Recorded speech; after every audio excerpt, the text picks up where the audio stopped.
which describes how users on social media platforms or other online platforms are nudged. It also refers to, for instance, demonetization, how positive interactions could be promoted or prompted through algorithms on social media apps. For instance, a very popular example would be how I think Twitter just put the system in last year, where if you come across a news link and you want to retweet, if you ask if you've gone through it. So that's an example of a nudge. And then in our case study, we highlighted the Masakani project, and the Masakani project has a mission to strengthen and support natural language processing research in African languages for Africans and by Africans. So their project is extremely important today in the preservation of African languages and safety of online spaces, especially because of the inability of many algorithms today to moderate content in African language. And even when it comes to in African languages, these algorithms, content moderation already struggles with moderating content, moderating slants, for instance, and use of emojis. There's a lot of context that is very fluid and changes very quickly over time, that it's difficult to really understand if you're not part of the community, for instance. And a user could say something abusive or use acronyms in a local language, for instance, and pair it with a heart emoji. And if you do not understand that language, or if you do not understand the emoji, the acronym, merely looking at the heart emoji or whatever cute emoji has been added to that particular tweet or Facebook post, you might think this person has just said something positive, but members of that community who understand that language, they themselves will be aware that something abusive or harmful or hurtful or discriminatory has just been said. So one of the positive uses of AI is also related to health. So in health, AI helps human resource planning, resource allocation, health diagnosis, and even the detection of fake drugs. So last month, I spoke at a program organized by Paradigm Initiative, and on AI and human rights in Nigeria. She's developing an AI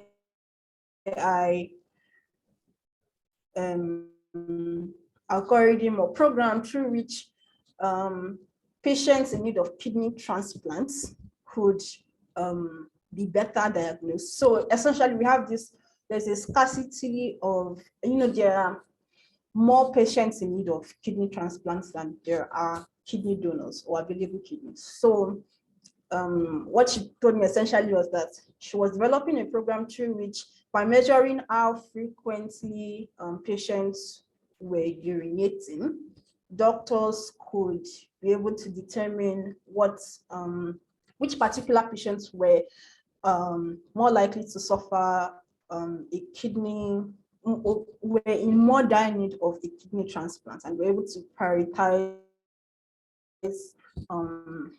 the available organs for the patients who would be needing them most. So another thing we noted in our reports is that already today, women use digital tools to measure and record their health symptoms. And this is something that is being used to combat medical misogyny and the general dismissiveness of doctors sometimes. And also the fact that a lot of doctors in many hospitals today are overworked. So sometimes it's easier to prove or to support your claims in a way if you have an app through which you've been tracking your symptoms over a 1 month or a 2 month or a 3 month period.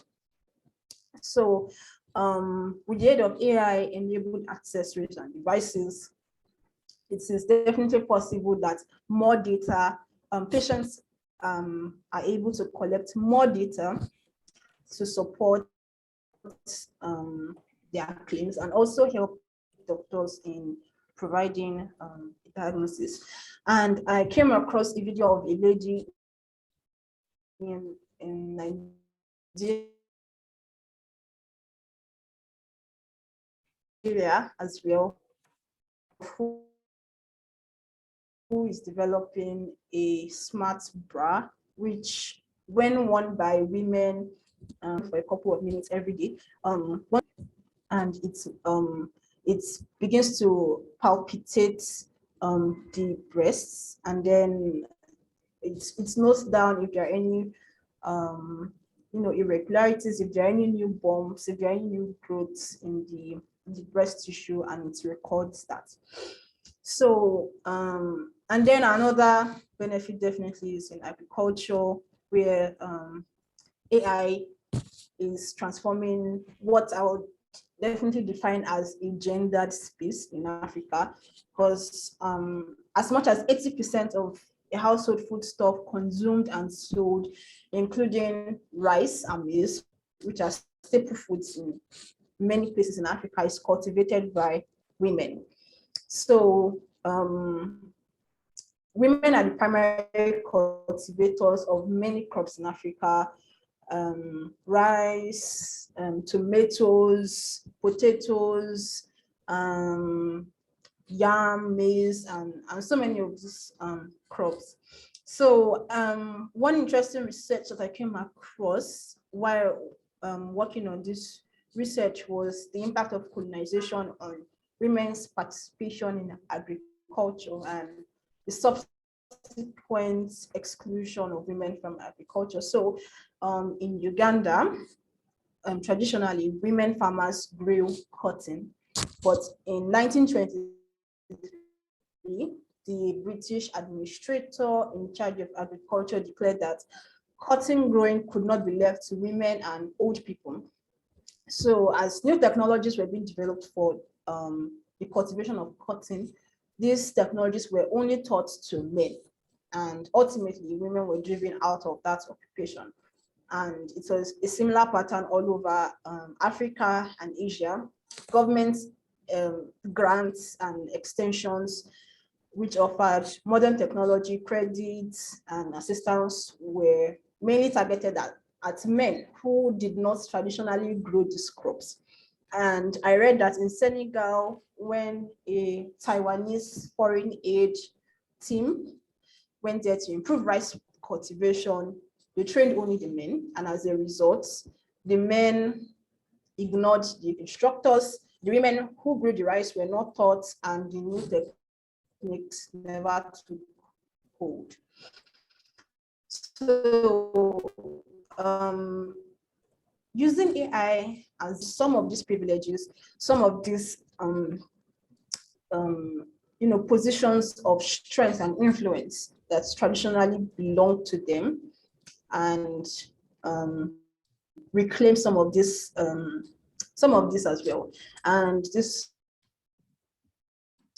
some of the barriers, of course, which we cannot say AI can help with, are issues that require better policy making, and which AI cannot solve on its own. But using AI as a tool, women are better empowered to circumvent some of these barriers. And then we also explored creativity and expression, how creativity and expression is being strengthened through tech tools and social media platforms. I have a couple of friends and family who work in design and video editing, and it's amazing comparing.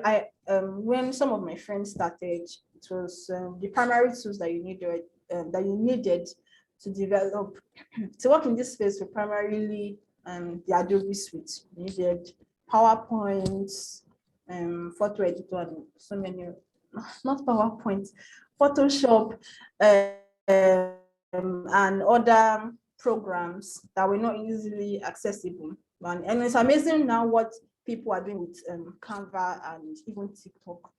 So with these platforms, African women breathe new life into the internet, into digital spaces, by sharing fresh, original stories, using their own voices. And African women are basically able to redefine what it means to be female and African outside of stereotypes. And as well, African arts and fashion reflects the diversity and creativity of the internet, of the continent. And by employing computer vision, for instance, tasks like image synthesis, detection, analysis, and recommendation are increasingly accessible. Right now, at the moment, there are so many apps that through which you can simply just take your own measurements by yourself and then send them off to your fashion designer or your tailor. And it's amazing for people who, due to physical disability or due to their introvertedness, like myself, for instance, are unable or unwilling to leave their homes. These are ways through which their lives could be made even much more, through which they can access more services, and through services can be brought to them in their comfort zones. And finally, we talked about opportunities for data stewardship, for instance, and we note that the challenge of AI and the collection of data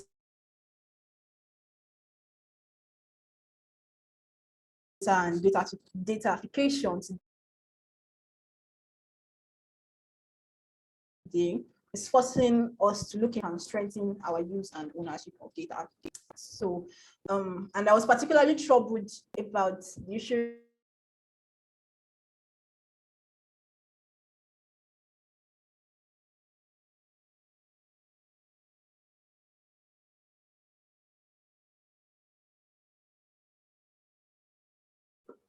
Hello?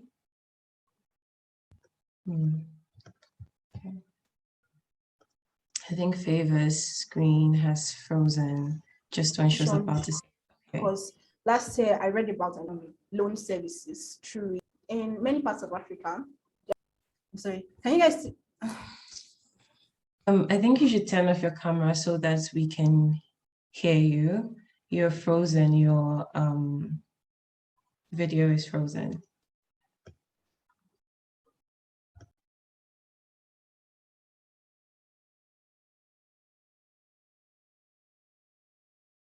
Okay, I think Favor dropped off the call.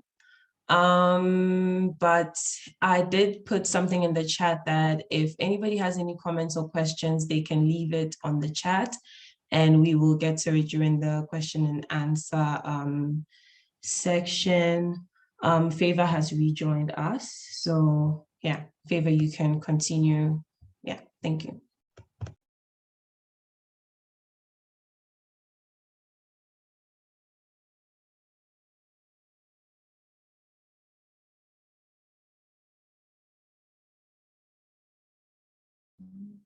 Okay, yes, sorry, I apologize for the break in transmission. So I don't know what you guys heard me say last, but You were saying you were talking about something interesting that was troubling you with the research. Yeah. Okay, yes, related to data stewardship. So in many parts of Nigeria and I believe Africa as well, there are certain on the map because, for instance, it could be that I guess there aren't enough people with mobile devices in that area, or those are rural areas where that are not connected to the grid, for instance.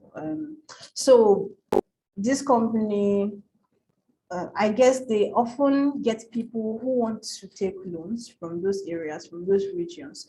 So what happens, what they decided to do as a solution was that anyone who came from any area like that to get a loan, they employed a lot of agents who would go to those areas and take pictures of landmarks, of houses, of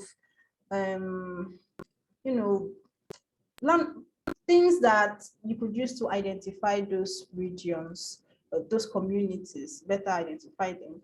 And then they use this to identify people, to determine if a person was right for a loan, for instance. And I thought that was very problematic because it was so inorganic.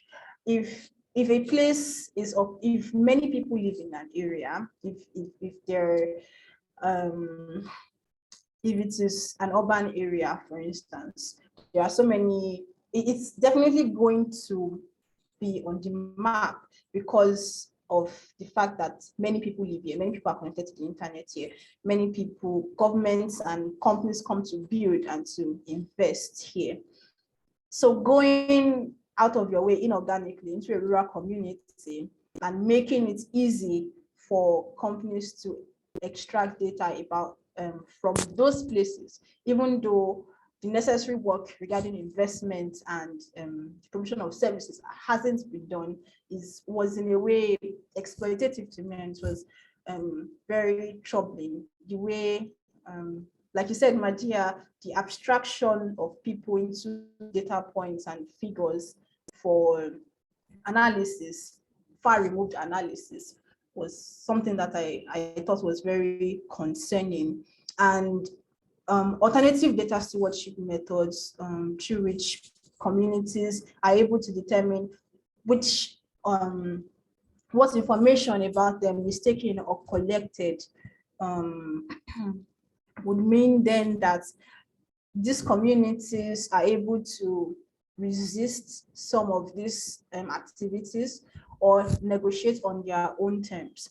And I read that an indigenous community in the United States, through stakeholder engagement, have been able to execute a census. They were able to negotiate with the government that they would conduct a census of their own team, of their own people, by their own selves, and they would control the data and how it would be shared with the government. So these are some examples of how minority groups could take control of data. And I suppose it gives life to the saying that necessity is the mother of innovation. And so moving on to some of the threats that we explored in our reports, it's important to note that it will be very difficult to discuss the impact of AI on African women without an understanding of how women's lives in Africa have been defined. So the European scramble for resources in Africa impoverished communities and states and diminished many of the powers African women held prior to colonization, as Western values regarding what women could do or should do or shouldn't do or couldn't do became entrenched in society. And the effects of systematic and systemic disenfranchisement of African women is still visible today as women continue to occupy fewer positions of authority. So in addition to colonialism, other factors and intersections through which African women are excluded and discriminated include age, ethnicity, religion, sex, sexual identity, sexual orientation, gender identity, amongst others. And our report noted 7 of them, some of which are already visible and some of which are only just emerging.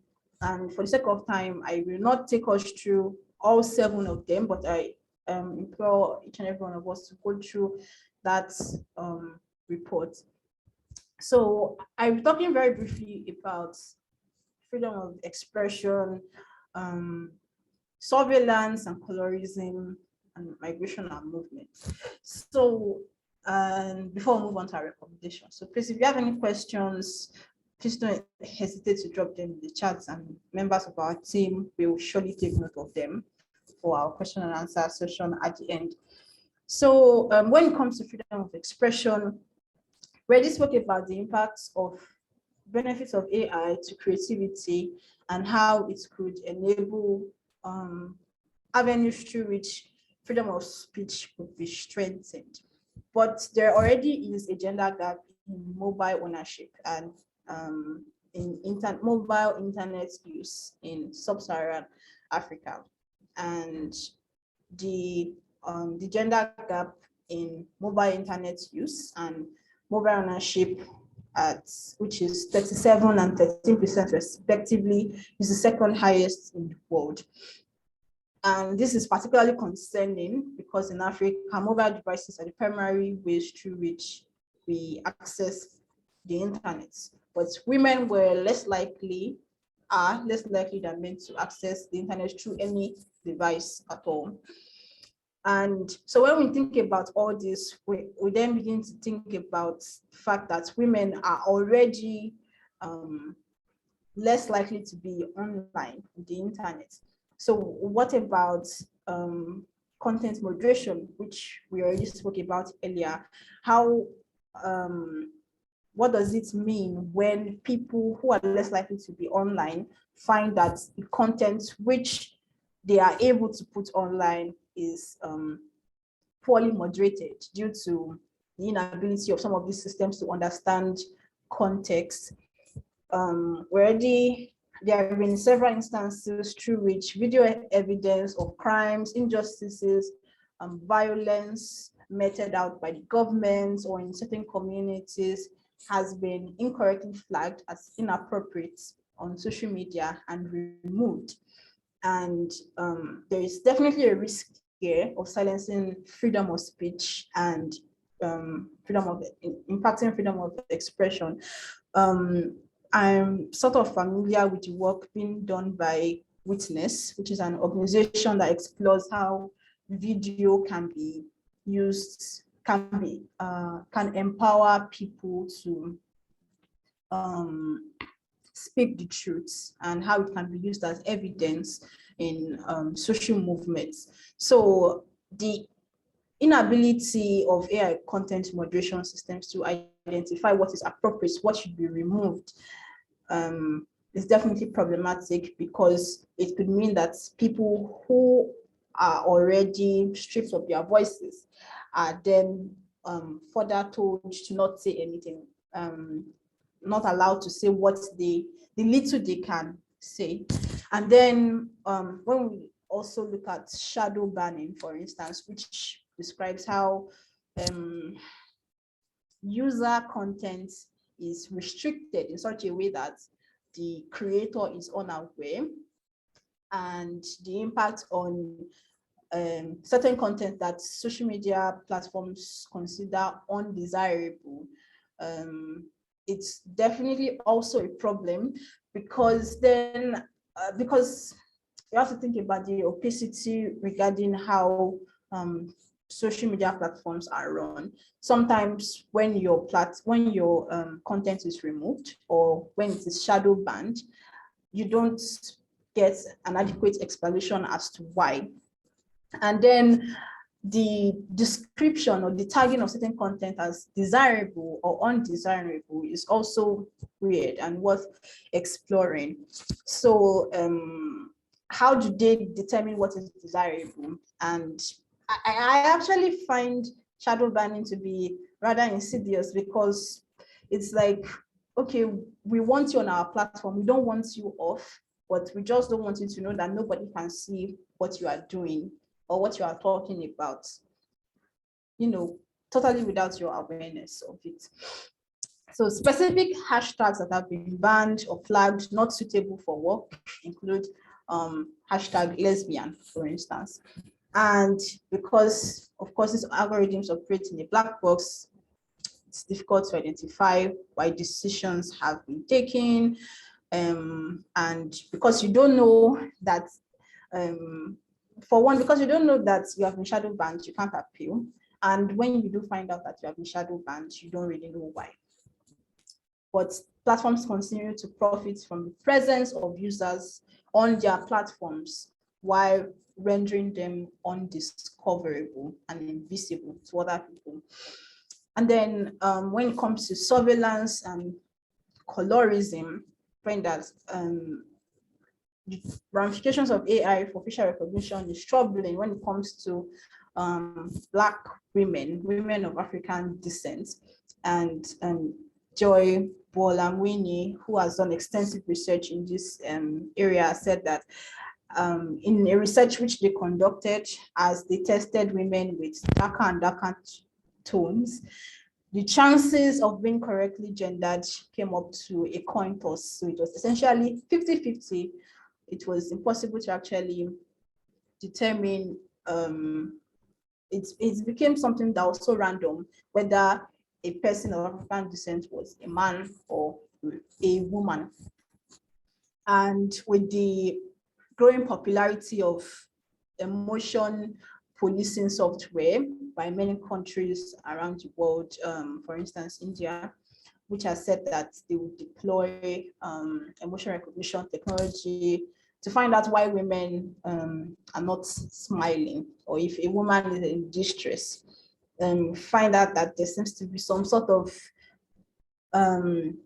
techno-chauvinism. Why don't you speak with women instead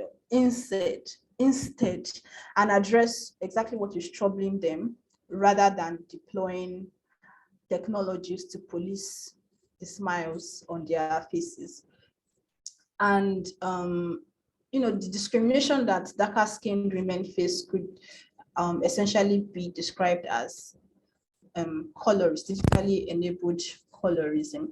So I'd encourage us to go through our report and read more about how colorism with skin bleaching, which has been described as the skin bleaching epidemic, for instance, is extremely troubling.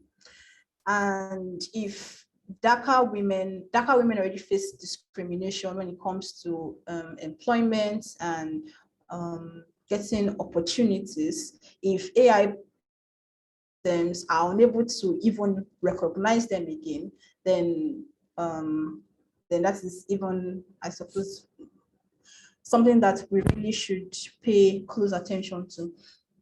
And then when it comes to migration and movement, we find that many countries in the entire immigration process have set up systems that have deployed integrated AI into the pre-boarding, boarding, and post-boarding process.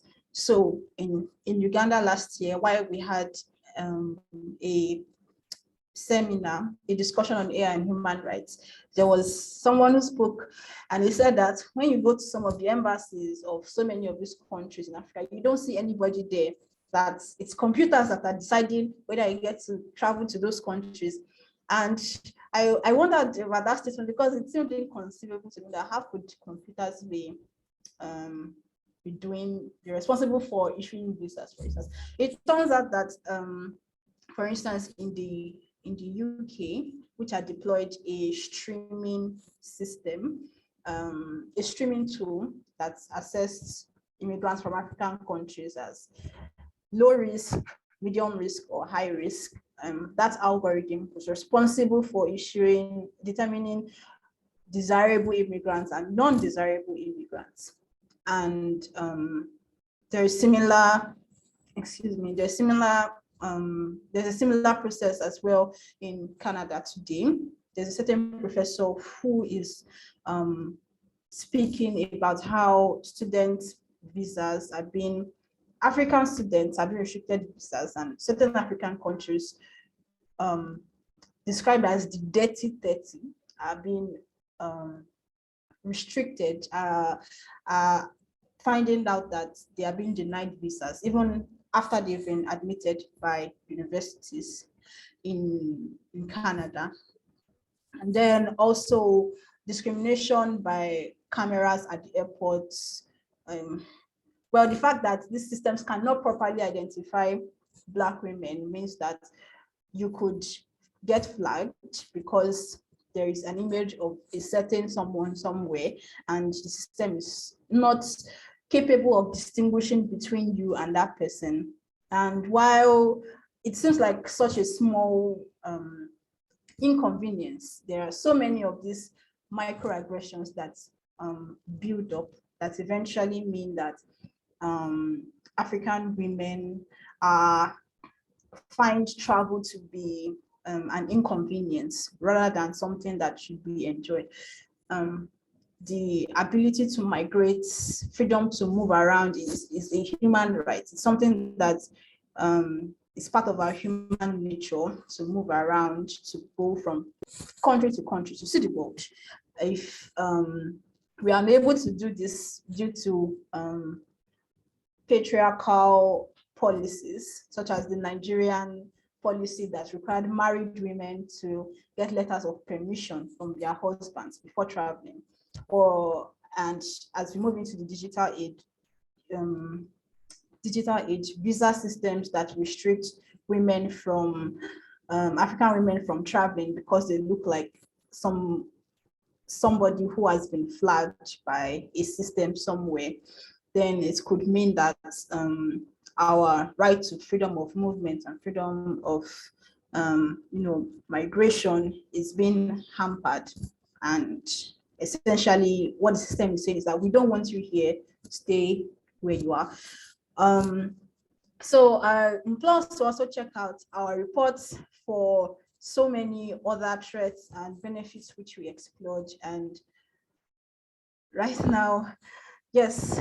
So I'll be rounding off right now. So we have a couple of recommendations to the academia, to people, to developers, to VC companies, to people who are working in this space, and to the government, on how we think, some of the steps that we think need to be taken. And yes, so there's a lot of work that needs to be done. And yes, so thank you so much, and thanks so much for bearing with me, and I'll hand it over back now to Magia. Thank you, guys, and thank you, Favor, for the in-depth overview of the reports and the findings and recommendations. I particularly found most of it interesting because, you know, she spoke a lot about things I'm interested in. So we would now hear from Dr. Kutuma Wakunuma. She will be speaking on responsible AI innovation and the impacts of AI on African women. Dr. Kutuma would be joining us now. And please leave your comments and questions in the chat. We will get to you. I would like to read some of your comments. Okay. Hello, thank you very much. Let me just see if I can share my slides. Okay, let me.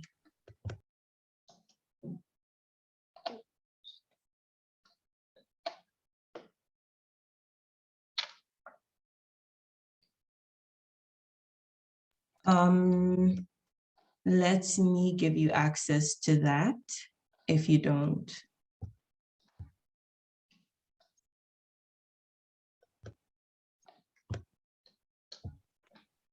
Okay, I think you can share your slides now.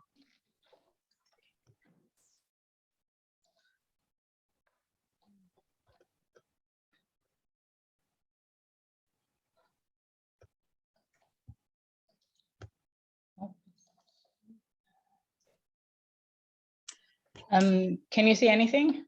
Yes, yes, we can. Right. Okay, so thank you very much for inviting me to this very important, timely, and quite topical event. Yeah, this is, I think, a great opportunity to be discussing artificial intelligence and African women. So thank you again to the host for organizing this particular event. So as indicated, I will be talking about responsible AI innovation and the impact of artificial intelligence on African women. I know this topic is very, very broad. So, we could discuss so many elements to it, but I suppose I will stick to the remit of what I've been asked to discuss, and I hope I'm going to do that within the specified time of 15 minutes. So I will begin by touching on Stuart Russell's somewhat definition of what artificial intelligence is. Not that any of you needs to be reminded of what artificial intelligence is, but I suppose just as a way of beginning the conversation. So Stuart Russell, founder of the Center for Intelligence Systems at the University of California, talks about the fact that everything we have of value as human beings is the result of our intelligence. What AI could do is essentially be a power tool that magnifies human intelligence and gives us the ability to move our civilization forward. It might be curing disease, it might be eliminating poverty. Certainly, it should include preventing environmental catastrophe. And I suppose within that bracket of environmental catastrophe, we can add a lot of different other elements as well. But I think what Stuart Russell really is talking about is the fact that AI is about leveraging computer power to mimic humans. So we as human beings are the developers of this particular technology, but because computers are very, very powerful when they are put together, they can then be able to help us predict certain things to make our lives better. They can help us to analyze such a certain phenomenon. They can help with problem detection and offer solutions, and indeed help with decision making. Now, with regards to decision making, I think this is very, very important, particularly when we're looking at, say, vulnerable communities, minorities, people that do not necessarily make day-to-day decisions. And I suppose for purposes of this particular talk, we are looking at women in Africa and women related to artificial intelligence and the impact of it thereof. I hate to bracket women as vulnerable because I don't think in a sense that we are vulnerable beings, but I suppose the circumstances within which we find ourselves in, particularly when we're looking at the structures, the economic, the social aspects that we have been dealt with for a very, very long time, I suppose make us vulnerable in that sense. And also we then become somewhat of minorities when it comes to the use or indeed the development of technologies such as artificial intelligence. But we are made to believe that, and we know that artificial intelligence is very much something that can actually help us to become, I suppose, better citizens, to help us in terms of education, in terms of so many other areas. And we're already using artificial intelligence in our daily lives. For example, some of these illustrations that I have shown indicate and show that artificial intelligence is already working. We don't necessarily need to look very far. Just if we go to the supermarket, for example, we are met with less bodies. We are met with more machines where we can transact our business. We can do our shopping, pay for our goods with our cards. And if something goes wrong, the machine will be able to tell us that something has gone wrong. And if we're lucky, and we do not necessarily have to wait for a very long time, we can then have somebody come to help us if we encounter certain problems. We also see that when it comes to automation, for example, we see less bodies in the automation assembly line, where we have robots that have been introduced to help with assembling of occurs. Artificial intelligence is now being steadily introduced in healthcare, where we have robots that are helping with operations and other healthcare ailments. So we can see that artificial intelligence has come to stay, and it is working, and it is quite efficient and effective, and helps in terms of making our lives, I suppose, somewhat better. And I think this is also particularly seen through, for example, world leaders talking about how artificial intelligence can be used for social good. For example, the UN Secretary General Antonio Guterres has talked about how we can leverage artificial intelligence for good possibilities. For instance, when it comes to gaining universal health care, we have seen Rwanda, for example, which, well, actually, let me just see if I can, wonder if this is going to work. Okay, can you see anything now? Yes. Okay, fantastic.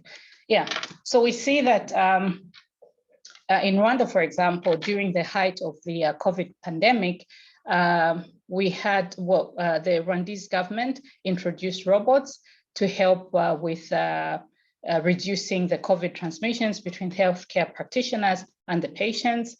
We see the use of artificial intelligence in, or the slow introduction of artificial intelligence in farming, whereby artificial intelligence is expected to help us with the detection of good soil, detection of weather, and all these other good things associated with having better crops, better yields, and a better agriculture system. We can also see the fact that artificial intelligence is actually being used for security purposes, in education, and it is slowly being introduced in Africa, as we have seen through the Google Artificial Intelligence Hub in Ghana.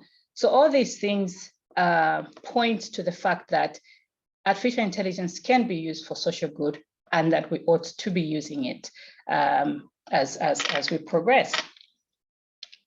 And this is supposed to be a good thing, but I think there are critical questions that need to be asked as we head towards artificial intelligence becoming mainstream, particularly in developing countries in Africa. And one of these critical questions for me is the aspect of social and ethical implications of artificial intelligence, particularly in relation to gender bias, how we need to be asking about, or to be concerned about the reinforcement of gender inequalities as AI becomes mainstream. We need to be concerned about unequal power relations and also discriminatory practices that can result thereof. And I think these are very, very important, because we need to be thinking about who is sitting at the AI table. We know that when it comes to the design, to the development, implementation, deployment, training, and skills development, it is not often women that are sitting at the table. And for a very, very long time, this has been the case, not only because artificial intelligence has started being deployed, but I think the situation has actually continued. And so it's a bit concerning when we're thinking about how we might use artificial intelligence for social good, if only a few stakeholders, mainly men, are actually sitting at the table. We know that Western developers are developing a lot more of these technologies, and then Africa, then they're deployed to African users. But then also when it comes to African users, what then happens, it's like a funding system, basically. So you have the AI technology developed in more developed countries, and then it is adapted or deployed to less developed countries, and in this case, Africa. But then when it comes to the deployment of these particular technologies to Africa, we see that the ones that are going to be decision makers, main developers, are actually male, at the male gender, for use for African women users. So in a sense, what happens is that women users, or women indeed, are just considered as users and consumers, rather than decision makers, rather than designers, developers, implementers, and I suppose implementers in this case.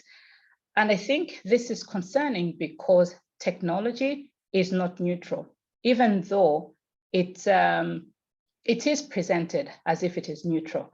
And when it is presented as if it is neutral, what that means is that it is seen as if it can impact, it has a neutral or equal impact between men and women, when we know that this is not the case. We know from this the fact that when designers, developers, implementers, deployers are mainly one gender, that technology is going to be value laden with their values. And of course, you can't blame them for that, because they do not necessarily understand what the experiences of being a woman might be. And so when they develop, or indeed they're thinking of developing artificial intelligence, they will be putting in their own values in the codes, in how they develop in the processes up to the time that the technology becomes mainstream. And this is quite problematic, because it then perpetuates gender bias, because basically what you feed into the system, remember what Russell said, technology or AI is a replication of our own human intelligence. So if one half of the population does not necessarily is not necessarily included in the replication or in the development of artificial intelligence, so what is fed would necessarily be representative of who is feeding or embedding the values into that system. It's like garbage in, you put garbage in, you have garbage going out. So AI is going to replicate such sort of sentiments. And this becomes problematic in the sense that there is then the issue of power and the issue of ownership. We know for a fact that a lot of these technology giants are the providers of artificial intelligence platforms. Google, for example, Facebook, WhatsApp, and these are the platforms that are used on a day-to-day basis, and they have very significant influence on what happens, on how the technologies are used, on how the technologies are managed, and on the type of data that is collected. And this leaves very little room for local innovation. It leaves very little room for competition, and it then just exacerbates the differential power relations between those that do not necessarily have the platforms versus those that have the platforms, because obviously there's going to be that technology dependency, because the owners of the platforms decide how and what ought to be on their platforms and how that platform is going to be used. And there's this, the sense of monopoly becomes perpetuated as well, and that increases inequalities and exclusion. So this is at that higher level, but then this also replicates when it comes to women in the African context. Remember I said it's like a funding system where you have technology coming from more developed countries and then getting into less developed countries. But the ones that receive that technology, the ones that tend to use that technology, the ones that have the skills, the skill set, the technology know-how, the training to use these particular technologies are often men.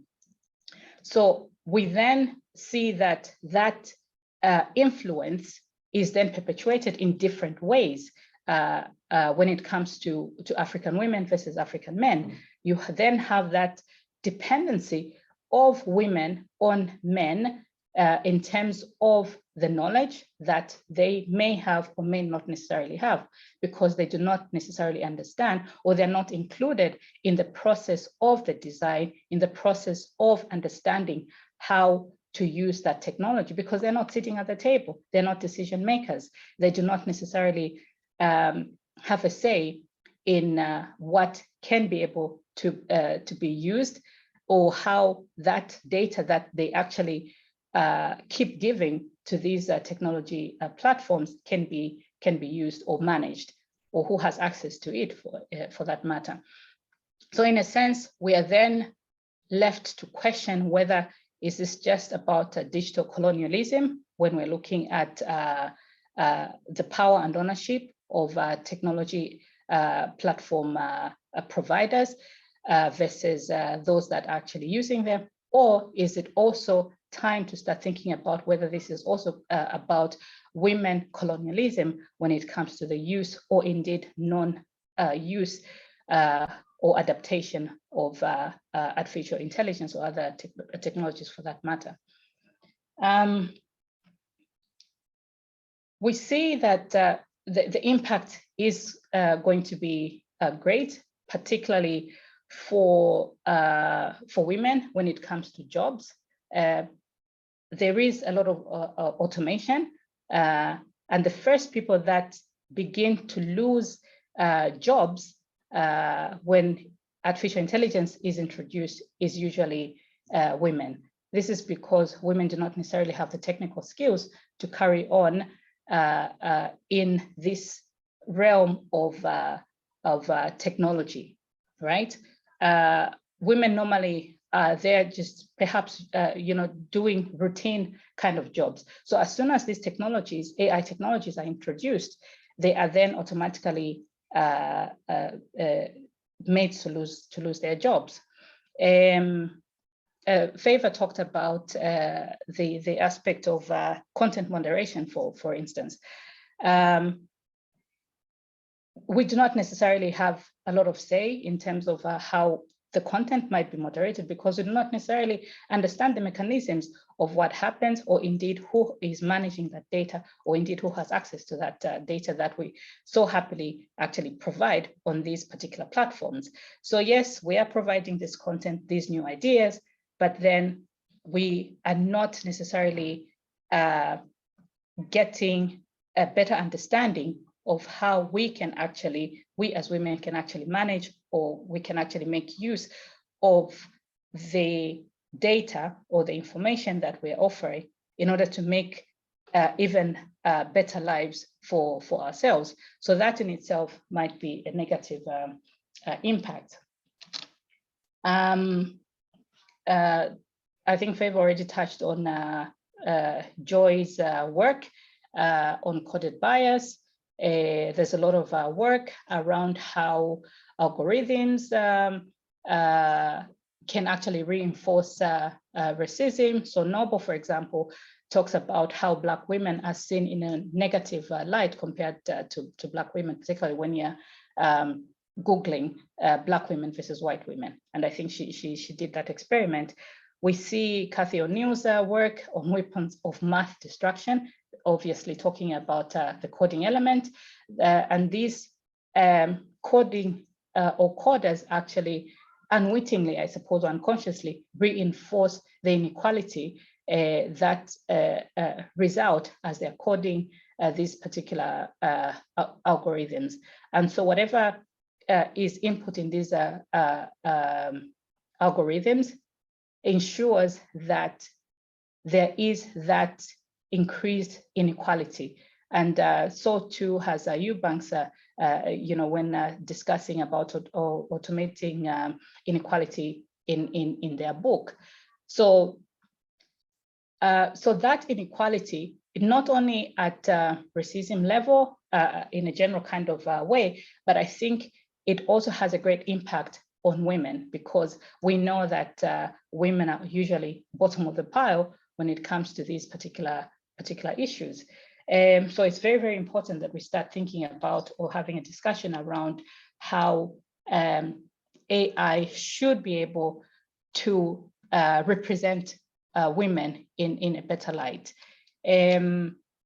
Because what happens is that there will be a continued othering of women, and continued skills gap is going to be a thing. So rather than having this artificial intelligence helping to raise the social or economic status of women, I think the opposite might be happening, because obviously there is that issue of a lack of technology know-how. There's that aspect of social sorting. There's the aspect of feeling that the technology is not necessarily for me, but for others, mainly men, because women are not necessarily,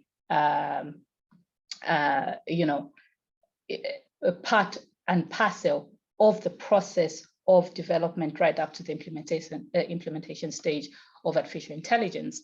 And this can only perpetuate social injustice of women. So again, there is the element of threats to jobs, continued dependency on men, continued lack of economic insecurity, because of course, once you lose your job, what do? You do not necessarily have money to have a better life. You do not necessarily have a sense of value, because your value has been lost, because you are not necessarily participating in things that can actually bring a better life or better value to your life. So that has a lot of implications on women. And so one of the things that I sort of want to raise is really the aspect of responsible AI innovation, which has to be driven by a sense of social and ethical responsibility. The need to be aware of what is wrong and what is right when it comes to AI design, to AI thinking, to AI implementation, and to AI adaptation and use. Sometimes I think the focus is mainly on what AI can actually do, which is great in terms of bringing economic good to, I suppose, Africa. But I think there's very little that goes into thinking of what can go wrong, particularly when it comes to ethical considerations. And these have to be related to principles of, I suppose, values, principles of fairness, principles of consciousness, when one is designing, developing, implementing, maintaining, and indeed making decisions when it comes to AI and other technologies for that matter. So what needs to be done, and what do I mean by responsibility? I think responsibility in this case is supposed to be responsibility in terms of the technology that we design, the technologies that we develop, the technologies that we implement, and the technologies that we adopt, adopt, and use. And how do we do this? I think one of the things that needs to be done is a consideration of what we can call the area framework in achieving responsibility. And this includes the fact that there's a level of anticipation that needs to be introduced when we're talking of artificial intelligence. So what can we anticipate from artificial intelligence? What can we think artificial intelligence can be able to do? Or what can it, what has it done? And for whom is it working? We need to then be able to step back and reflect on what has not worked well and what can work well. We need to be thinking about the aspect of engagement. Who is included? Is AI inclusive or exclusive? If it is exclusive, why is it exclusive? And how can that exclusion be an element of inclusion? So by this, I think we need to be talking about the importance of engaging different stakeholders in the different processes of artificial intelligence. We need to be thinking about who is sitting at the table, who is making the decisions, why are they making the decisions, are the experiences of the different stakeholders when it comes to policies around artificial intelligence being taken into consideration. Who is looking at these, particularly when it comes to policymakers? Do they understand the impact of artificial intelligence when it comes to its introduction in the African context? And whose values are being valued more over others, and why is that the case? Once this has been done, we can then begin to act. And one of the ways that we can act, or several ways that we can act, is to include women as stakeholders, because of course, men and women have different experiences. Their understanding of technologies and how it impacts them is very, very different from women. There was a talk or reference to a bra, for example, which I thought would be called a wonder bra, where there'll be palpitations and things like that. A man is never going to wear a bra. So that information that can be taken from that bra by a woman will obviously not be an experience that a man will be able to have. But then if that information is not necessarily shared or input into the ways within which artificial intelligence can actually work positively to achieve social good, as Antonio Guterres referred to, will be lost if all these considerations that women have or experience are not taken into consideration. There's an element of offering training for women when their jobs are in danger, or indeed when they lose their work, because we are not going to shy away from the fact that yes, jobs will be lost, but I think there's the element of needing to keep training women every so often in order to keep up with technology, because technology is always dynamic and changing all the time. But I think there should be policies that should be put in place to ensure that training is offered for women.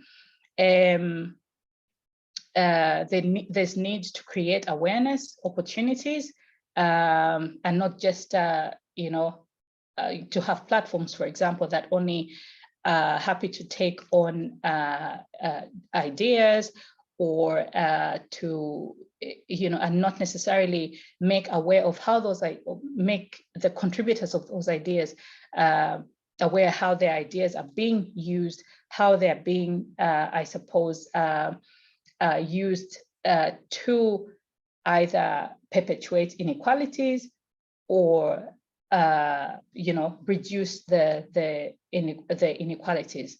So all this needs to happen within a proper governance process where different stakeholders are sitting together to understand the different experiences and the different ways within which artificial intelligence can actually work. And I think one of these aspects also is about education from schools, primary schools, right up to, I suppose, university and beyond.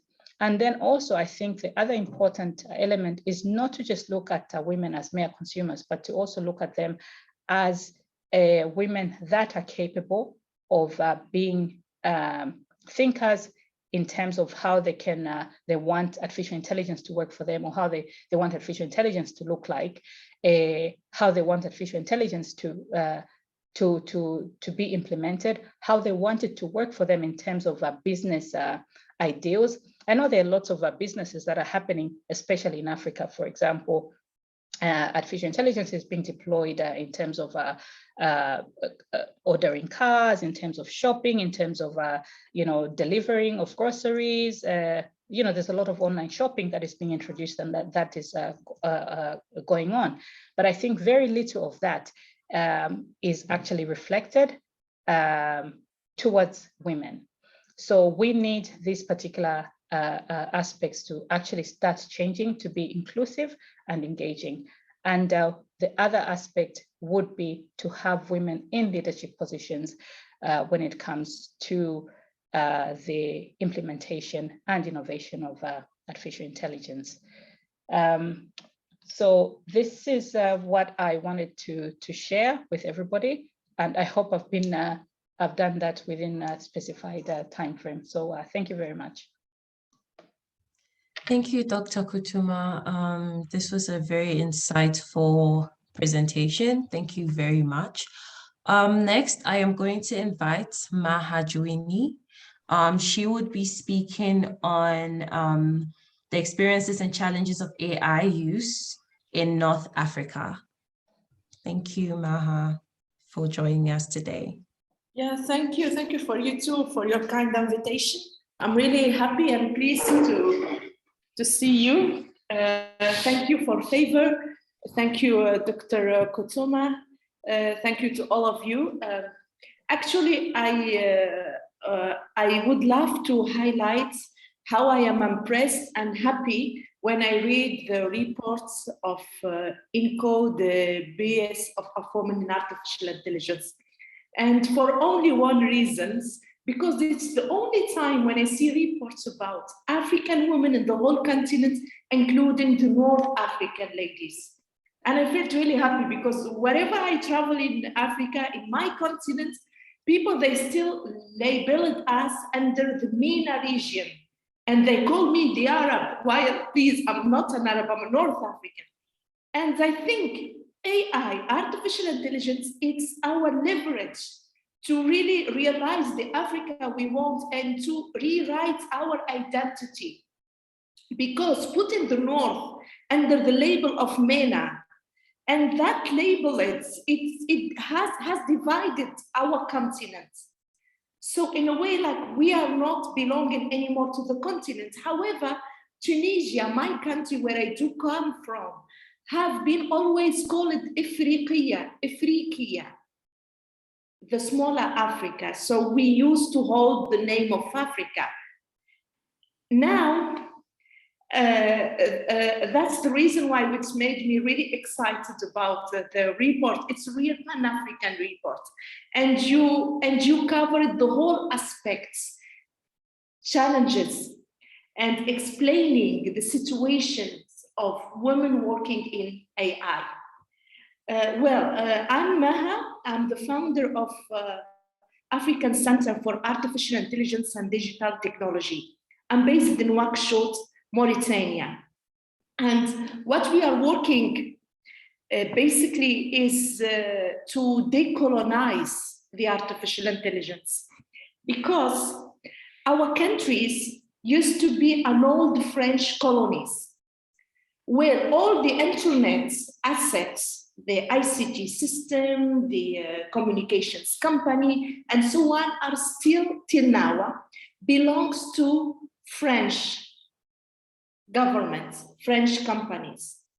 So we and our comrades, we start to questioning how we can be entrepreneur working in our countries while our economy, our tech system, still belongs to the older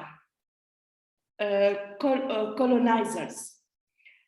Then we start to advocate for decolonizing the AI.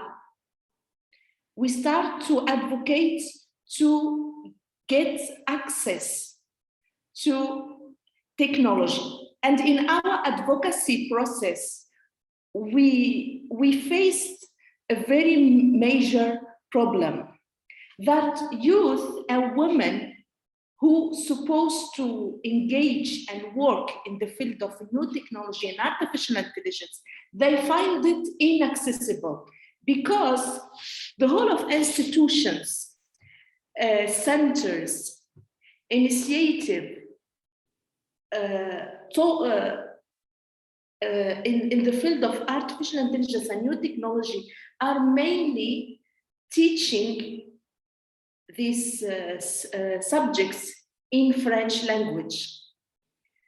And we are in Arabic and multi-diverse region.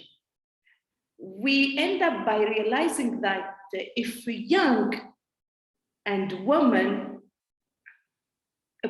in general way, if a person didn't speak French, he won't be able to study new technology and computer science. So you understand what I mean.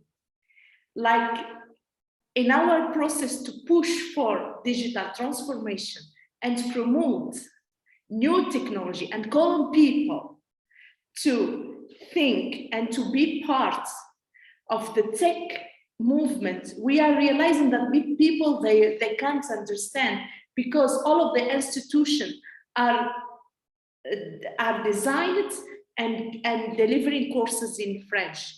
What we did and what I did is to starting creating content, knowledge content in Arabic and in our dialectal languages. And it went very well, especially women and the ones who come from vulnerable groups. And here I like to highlight that in Tunisia specifically, the rate of unemployment of women, of qualified women, goes around 30%. And the range of unemployment of men is less than 10%. So I come from a country known by the phenomena of feminization of poverty. Women have been always less poor than men. And this is the case in Algeria, Tunisia, Morocco, and more in Mauritania. In Mauritania, more because the range of women, of girls who quit schools below the age of 15 are more than 80%. You understand, this is a huge statistics, which make the situations of vulnerability of women very, very complex. Well, we start to deliver courses and training sessions in Arabic. And we taught people about new technology, about basic needs in technology, what we can get advantages in our own language. And it worked very well. So we're founding ourselves not advocating to decolonize the artificial intelligence, plus we were advocating to decolonize our own language, our own civilizations. And this is the magic of artificial intelligence, I believe, because we connect all what we need. We connect, let's say we could bring together the whole challenging at once. Well, now we at the African Center of Artificial Intelligence, we launched a training course for tech entrepreneurship. It will be run for the whole month, mid-April till mid of May. And the reason why we launched these training courses, because I met many tech women in Mauritania, from Morocco, from the whole North Africans, and they have this challenge of inaccessibility. And as I explained it before, they cannot afford courses. They cannot afford to learn. And if they come from this vulnerable group, so basically they cannot talk and study in French. Well, we launched this training course about technology and entrepreneurship to make these women and youth understanding the connection, the correlation between technology and entrepreneurship. And this training goes to people who cannot afford to pay training session in any of these universities or these high expensive training centers. So I think AI, our leverage to bring knowledge to our own people, to make them learning, to make them overcome the challenging of payments, these high expensive courses. And I believe this is our time to not demystify artificial intelligence, but to find a way, a path to our vulnerable communities, to let them learning. Because in North Africa, technology and artificial intelligence and sciences in general are the field of elites. You understand what I mean? Hello? Hi. Yes, we can hear you. We understand. Yes, great. What I said favor that AI in North Africa is elitist. Only the classy people, the rich one, they are able to be experts, to study engineering, to study computer science. This field, it's not able to anyone. So this is our time to make it able and to make it accessible to the common people. Because as a Pan-African, we believe that sciences is for all of us. We are equal. There are no reason to accept that sciences and the privilege of studying new technology, it's only a privilege of a small community, the people who have money to study it. So imagine with this social inequality, we as women, and plus the women who come from indigenous group, and when I say indigenous group, I mean the Amazigh, the non-Arab citizens, plus the Black community and the Black indigenous who are living more and more under poverty in North Africa, and the descent of sub-Saharan migrants who came to North Africa. So now what should be done is to connect Pan-African values to artificial intelligence.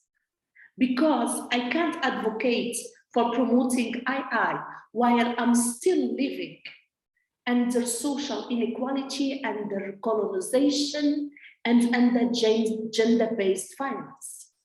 So we have to keep in mind that we cannot decolonize artificial intelligence without decolonizing the language, without decolonizing the governance system, without democracy. So this is what I think it should be done. And I'm very thankful for you, Favor. Thank you. Thank you for inviting me. I loved your presentation. I loved the reports. I'm really satisfied and I felt happy when I read it. Thank you for all of you. Thank you so much, Maha. Thank you so much, Dr. Kutuma.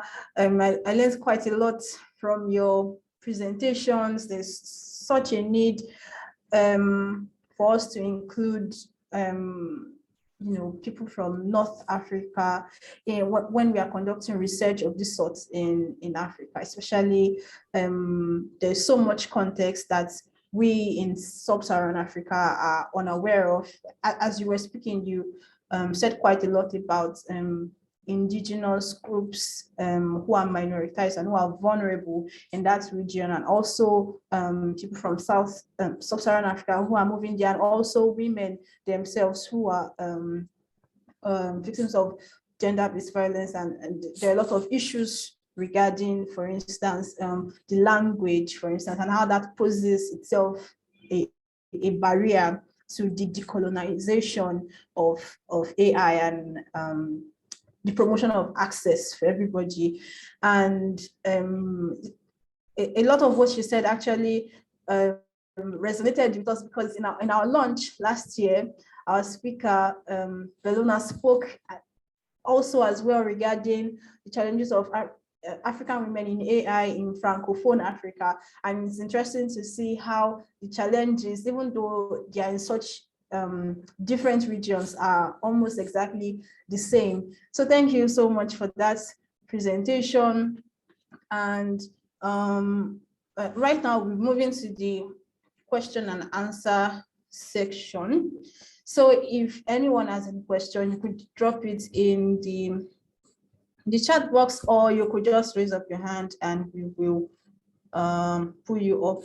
But I see that there already is one question from Natasha. So she asks, I think the notion of what could go wrong is very important, as Dr. Kutuma has alluded to. It will be beneficial to hear some further examples of this. I noted employment and limited optionality. What are some other potential dark sides of AI for women if ethics and responsibility are not counted for? So I'd like to redirect this question to Dr. Kutuma. I know she has spoken quite a lot. She provided a very broad overview of so many of these challenges. But I wanted to ask Dr. Kutuma if there was any further insights you wanted to provide to this question as well. Okay. Yeah, thank you very much, Favor, and thank you very much, Natasha, for your very interesting question. I think there's there are a lot of dark sides if ethics are not considered, particularly for women. One has to do with, I suppose, privacy, for example, or in privacy in terms of healthcare, because we know that there's a lot of data that is being collected when it comes to artificial intelligence. But then we do not necessarily know who is, I suppose, who is managing that data, who has access to that data, where the patient healthcare or doctor confidentiality starts and ends with the introduction of such technologies. And for me, I think it's very important that we address such things. I mean, there's also the element of surveillance, for example, issues to do with political participation as we start introducing these particular technologies, because they have implications for human rights, for instance. But then also, I think as much as artificial intelligence is fantastic for healthcare, there is an impact when it comes to those who can afford and those who cannot afford.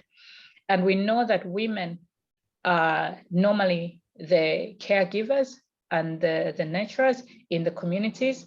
But then if they cannot afford to pay for such technologies, for instance, they are going to be on the losing side. So yeah, it's a whole range of aspects that need to be considered. Yes, employment, privacy, surveillance, data management and data accessibility, because I think one of the things that women normally want to do first and foremost is to make sure that their families are okay, right? So they don't necessarily question about who is managing their data or how their data is being managed, right? As long as they get that that care that they need for themselves and for their families. And that can be very problematic when if data lands in the wrong hands, for women especially, because one, they're already stigmatized in society. And so God forbid, you know, they have an ailment that nobody wants to, that they didn't necessarily want the whole village, for example, to know about, then suddenly that information lands in the wrong hands and everybody knows about it. They suffer more stigma. And so we need to ensure that these issues are dealt with, that there are processes that are put in place to make sure that at least dignity, not only for women, but for everybody, is put in place. And I think this starts with policymakers, but I don't see that these are being addressed in an ethical or social way. I think there is a rush to have technology introduced, AI technologies introduced without necessarily concerns or how they're going to mitigate the resulting ethical concerns that are inevitably going to come. So I hope I've somewhat answered that question. Okay. Is Natasha? Natasha is still here. Well, Natasha, do you feel that your question has been addressed well enough? I think that Dr. Kutuma did a great job personally myself. Okay, thank you. I'm wondering if there are any other questions that I might have missed when I was cut off, perhaps.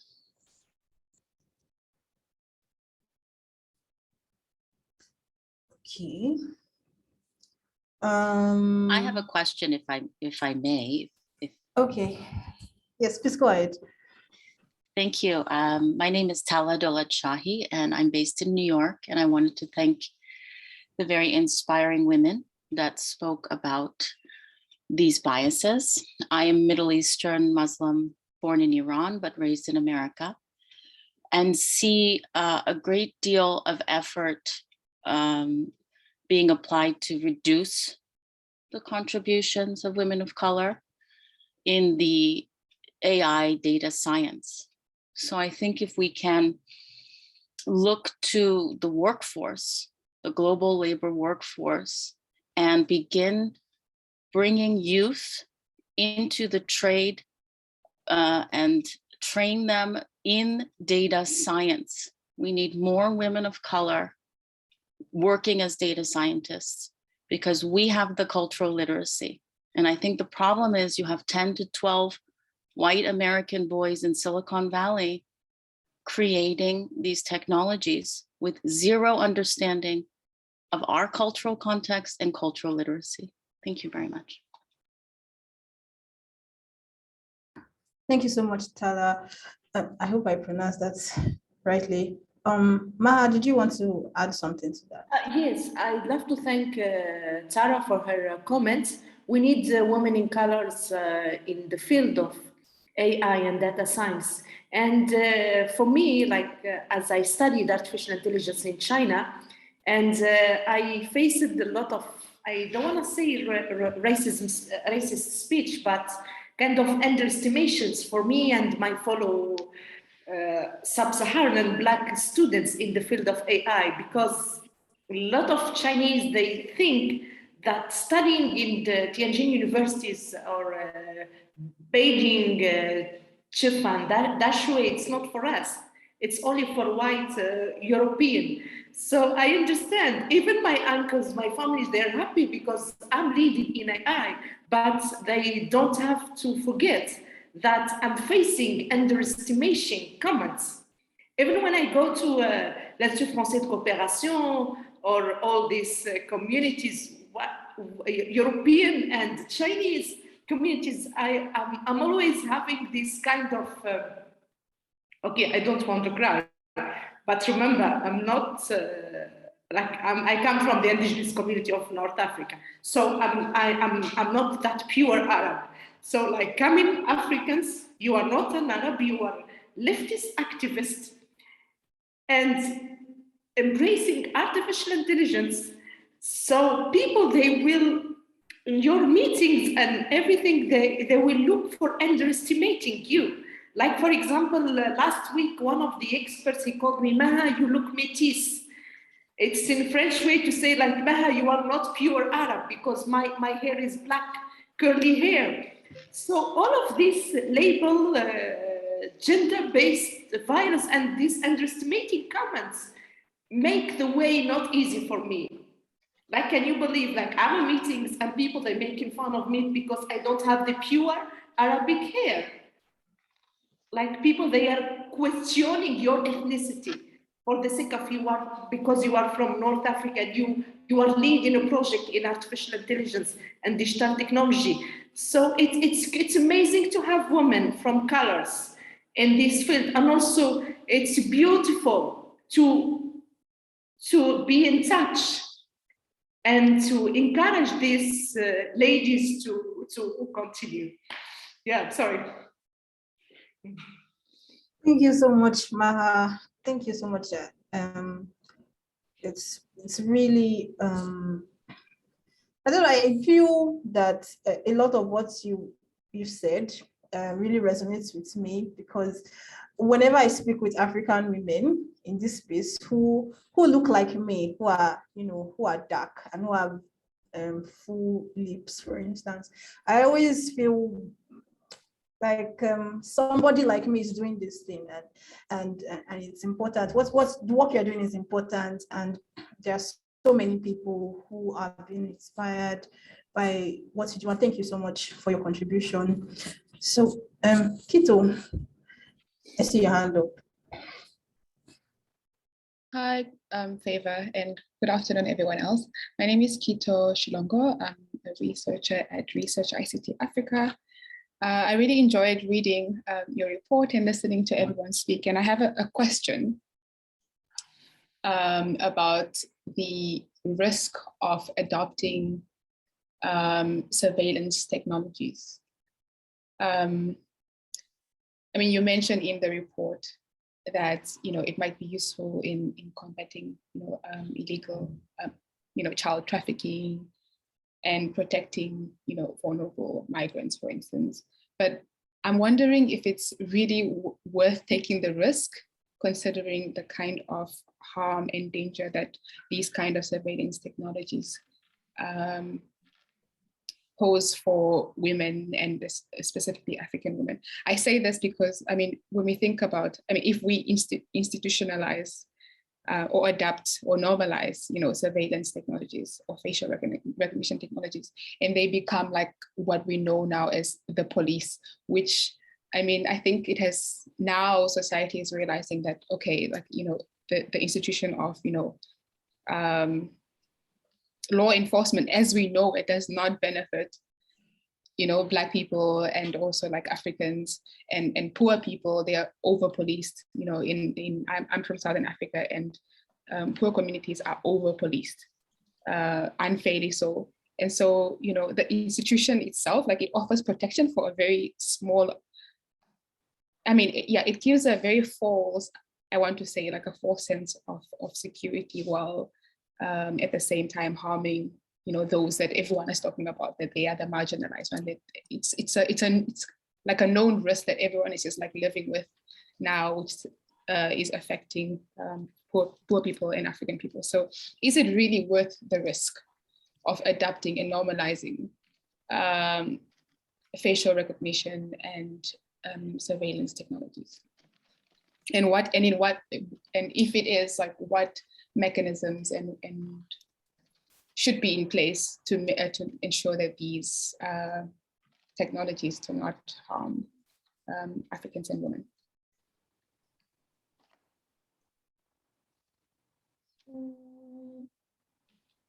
Okay. Thank you so much, Kito. That is a very loaded question. I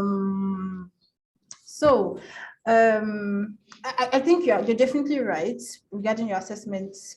And it's definitely important to question whether some of the work that is being done regarding the use of AI, for instance, to combat modern slavery and human trafficking is worth it.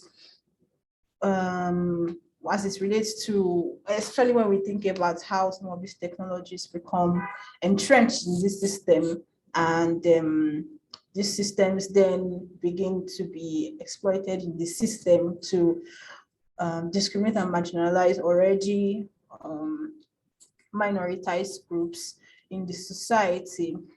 So whether it is worth it is, I guess, a question that I find very difficult to answer. I think there is some good that is happening that I guess ought to be mentioned or highlighted. But I think that the further we go, the further the systems are being used, and the more adopted they become across Africa, for instance, I think the dangers will become even more apparent and more imminent, and then it would require like so many safeguards. And for instance, I find it difficult. Some of the safeguards that I would like to mention, for instance, the ability for citizens to opt out, to say that I don't want my data to be processed in this manner, are precisely the sort of safeguards that are usually overridden and unavailable in societies or communities, countries where this sort of surveillance is already so prevalent. And I think that part of the problem, of course, is tied to, the an emphasis on security and securitization at the expense of human development and human rights. So perhaps what we need to do is to place less emphasis on security and surveillance, and look to solve some of the issues such as poverty and discrimination that is driving crime rates. So that was a very loaded question, but I think that maybe it might not be worth it. It's a very complex question. I don't know if any of our panelists would like to add anything to that. I don't know if Dr. Kutoma is still around, or if Maha wants to say anything. Yes, okay. Regarding la reconnaissance faciale, facial recognition, it's a very complex topic because, okay, I will ask you from the Chinese perspective, because they're in China, like they caught criminals through facial recognition. They could eradicate sexual harassment through the development of facial recognition, like cameras all over the places. And we like me, for example, I felt always safe. However, it could be also a way to control democracy, to control and to watch out to people. You understand? So, for example, in Tunisia, that's so funny. The only time when our governments apply the AI drones and facial recognition, it was in the when we as activists protest in January 2021. It's the only time when we see drones on all these high-tech techniques. And it's so funny. So now you know, I advocate for implementing artificial intelligence. However, with our government, with Tunisian government specifically, the only minister which applied it and pay money is the Minister of Interior Affairs. And they implement it only to control activists, to cut human rights defenders, to put bloggers in the jails. That's why today I can consider as facial recognition and the AI, it could be threat to our democracy in our region. So in my perspective, we need to advocate and push for internet governance and artificial intelligence good governance, and make sure that new technology won't be used to threaten our lives. And here I come back to Dr. Kutuma when she mentioned about AI ethics. I'm for that my country use the high technology. However, the only way which they're using it when it's to abuse our rights. It's to bring people who can, like they say, who can criticize or say anything against the government. At that time, they use the high algorithm, and they can use drones, cameras, and all this to control youth voices. So we need to advocate for AI ethics, AI good governance, because we don't want that new technology magic of AI turn it as a weapon which can threaten our lives. Okay. Thank you so much, Maha. That was a very complex question from Quito that requires a lot of multiple perspectives and the weighing of different points of views. So I see Merva made a comment. I don't know if she'd like to say something before we move on to our last question from Milka and then round up for the day. I was really looking to listen and learning from the experiences as well, and congratulations on the report as well, Favor and the team. I think the way that I look at it is I started from AI ethics and now wearing both AI ethics and policy hat, that these go hand in hand. So ethics is one way of looking at it, obviously, and it's very important. Also looking at the rights framework, fundamental rights framework, and what that means, all these technologies and their applications in different settings mean for their impacts and implications on the fundamental rights, democratic values, and what we, democratic institutions, and rule of law. We see through these AI systems or their applications of them by a lot of the public entities, how they circumvent rule of law, especially with the risk scoring systems and risk assessment systems in different public settings, and how does the translation of regulation and even policy into algorithmic systems, what gets lost in that translation, and what that means for rule of law is also a crucial area, especially as we try to keep the public entities and public system use of these systems and trying to keep them accountable. I believe there's what you can code and what you apply and how we apply the systems in certain settings changes the nature of what is in the policy and the regulation already. And as is in none of the countries that I know of that we're able to keep the public entities, let alone the private ones, accountable for what's happening and the way that they use it, and how that is transforming the society and the users as well. Okay. Thank you, Neva. Those are very dire statistics and facts. there's really a lot of work that needs to be done in this space, and maybe maybe it's not worth it. I mean, how do we ensure that rule of law frameworks and human rights frameworks are adhered to by public institutions and private institutions? Judging by their track record, it doesn't seem very promising. But that's probably a point of discussion for another day.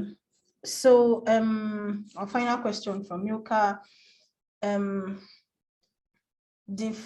So Milka is leader and founder for Wideways and Bookways, the first company to integrate AI within the tourism sector in East Africa.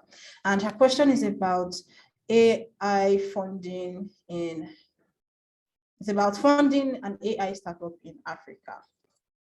And she wanted to ask if it was possible to get contributions with this. I think Maha mentioned that she was working on a project through which women in North Africa, I think Mauritania and Tunisia, could be brought in to learn AI skills.